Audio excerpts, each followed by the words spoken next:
Et maintenant, je vais vous parler d'un événement beaucoup plus proche de nous qui sera le 17 novembre.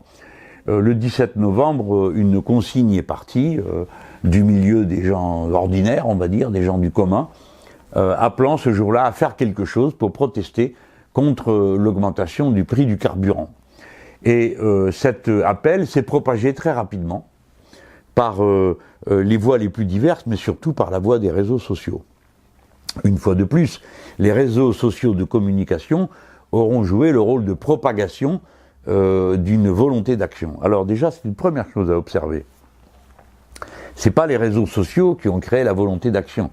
Il y avait la volonté d'action et le réseau social en a été le déclencheur. Et ce sont des personnes qui n'ont pas d'engagement politique particulier, qui ont, ils ont dû voter, hein, chacun suivant leurs opinions, qui a déclenché cette vague dans tout le pays. Alors en cours de route, des forces politiques ont décidé d'essayer de récupérer le mouvement, récupérer au sens de s'en attribuer la gloire, n'est-ce pas?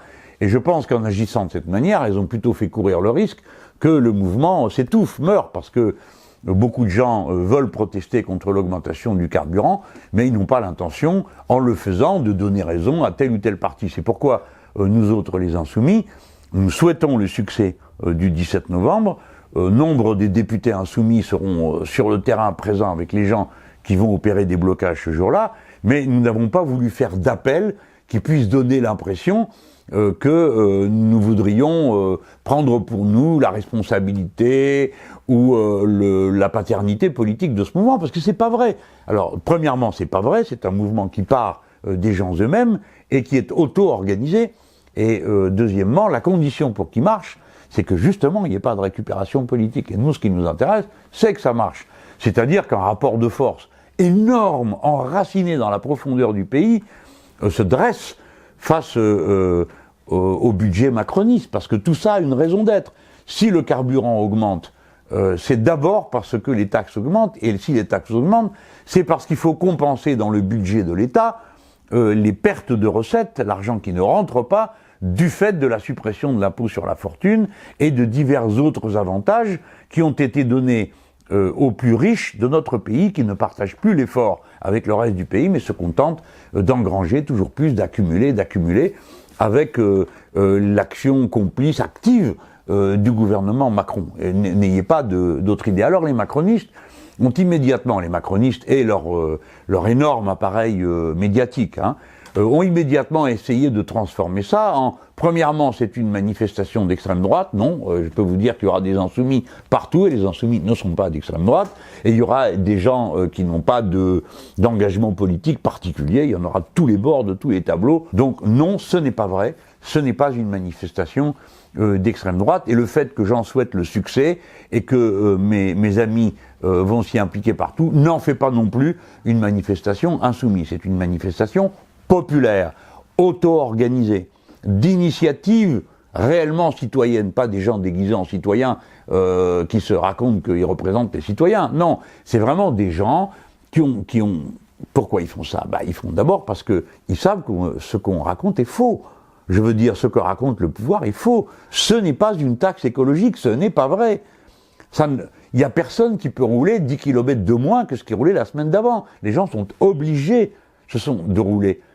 D'accord? Ils sont obligés, ils n'ont pas le choix. Et s'il en est ainsi, c'est parce que ceux-là même qui aujourd'hui viennent leur donner des leçons d'écologie depuis le gouvernement macroniste, c'est-à-dire les libéraux, les capitalistes de toutes sortes, les financiers de toutes sortes, c'est eux qui ont installé les centres commerciaux à la sortie des villes, plutôt que dans les quartiers ou dans les centres-villes où ils se trouvaient auparavant. On pouvait aller faire ses courses à pied. Allez faire vos courses à pied aujourd'hui. Vous allez aller depuis votre cité jusqu'au centre commercial et pousser le caddie à la main. Vous allez mettre un cheval ou un bourricot devant. Enfin, qu'est-ce que c'est cette histoire? Personne n'a le choix. Et supposez que ce soit le moment où vous allez au travail. Vous pouvez y aller à pied au travail, en bicyclette? Bien sûr que non. Bien sûr que non. Donc vous êtes obligé d'y aller et de mettre de l'essence et de mettre du gasoil, de mettre du diesel dans votre véhicule. C'est comme ça. Par conséquent, que va-t-il se passer? Ce que tout le monde va vous dire.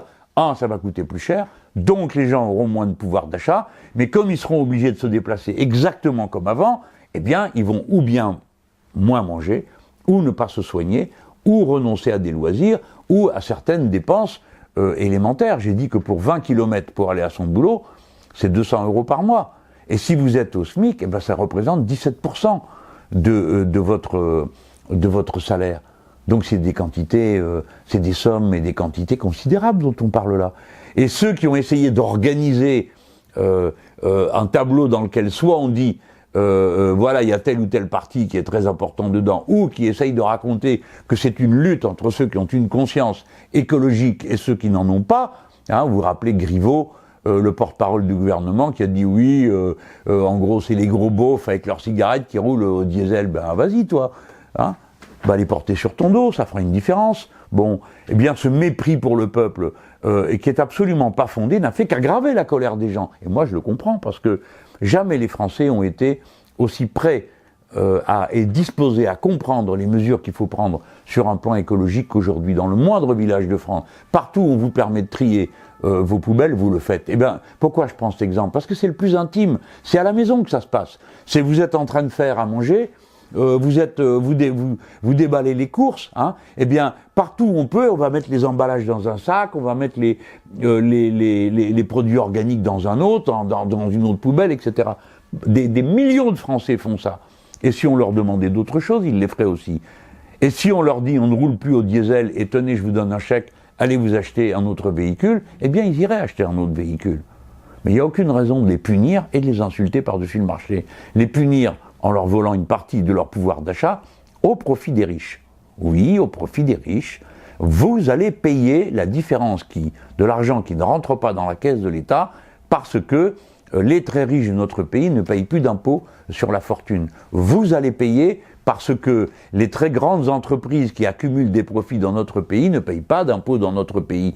Vous allez payer parce que les fraudeurs du fisc vous volent chaque année 100 milliards dans ce pays, 1000 milliards au niveau de l'Europe. Alors maintenant, ça suffit. Les gens sont très en colère et ils ont raison. Je souhaite le plus grand succès possible le 17 novembre et la plus grande auto-organisation possible.